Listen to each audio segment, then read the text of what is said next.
خالق بھی تو ہی ہے، مالک بھی تو ہی ہے، تو پھر مدد بھی تو ہی کرے گا ہماری۔ اہدنا الصراط المستقیم، کس بات کی مدد طلب کر رہے ہیں؟ سب سے پہلے اہدنا الصراط المستقیم، اے اللہ ہم کو سیدھا راستہ دکھا۔ صراط مستقیم سیدھے راستے کو کہا گیا۔ صراط مستقیم کی دعا راہ حق دکھانا اور مطلوب حق تک پہنچنا ہے۔ یہ سب کچھ ہدایت کے مفہوم میں آ گیا۔ مدد مانگنے کے بارے میں جہاں اور باتیں بتائی گئی ہیں، وہاں ہدایت کی طلب بھی ہے، اور در حقیقت ہدایت ہی مخلوق کے لیے سب سے بڑی نعمت ہے۔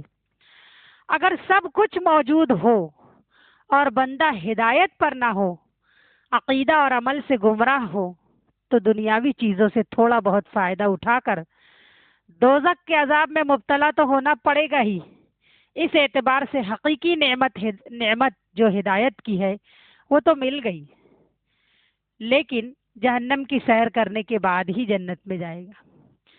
دعا ایسی مانگنا ہے کہ اہدنا الصراط المستقیم، اللہ ہمارے قدم کو سیدھے راستے پر ایک دم جما دے،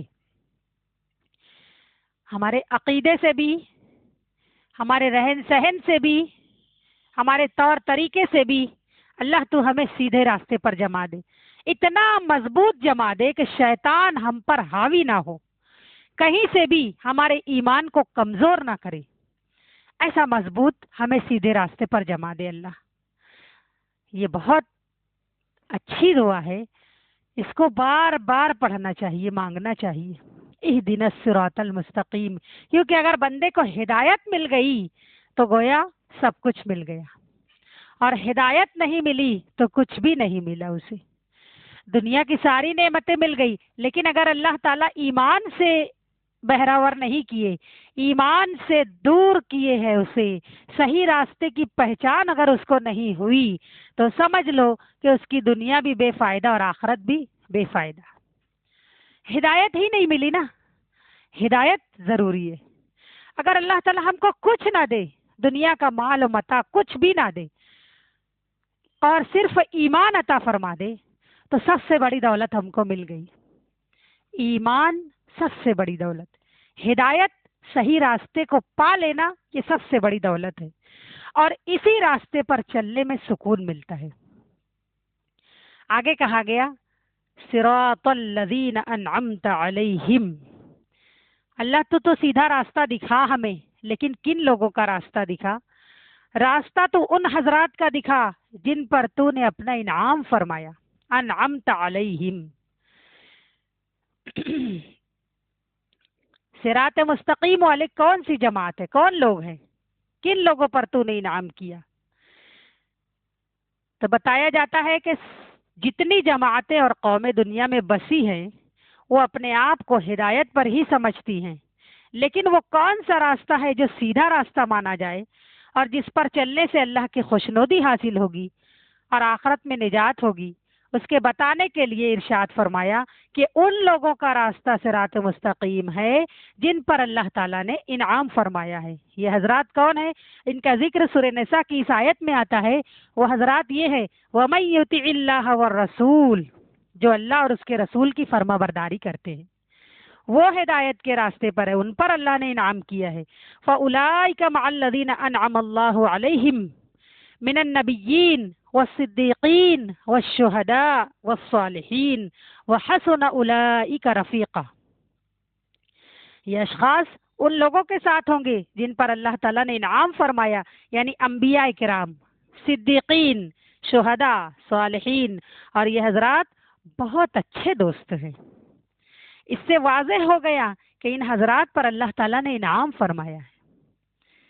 تو سورہ فاتحہ میں جو صراط مستقیم مانگا گیا ہے، وہ اشارہ انعمت علیہم سے ان لوگوں کی طرف ہے کہ اللہ تو جن لوگوں پر اپنا انعام کیا، نیک لوگوں پر جن پر اپنا انعام کیا، ایسے ہی لوگوں کے راستے پر ہم کو چلا، ان لوگوں کے راستے کے علاوہ کوئی اور راستہ مت دکھا۔ آخری آیت غیر المغضوب علیہم ولا الضالین، ضالین میں مد لازم ہے، اس کو کھینچنا ہے، 4 سے 5 الف کی مقدار، ولا الضالین،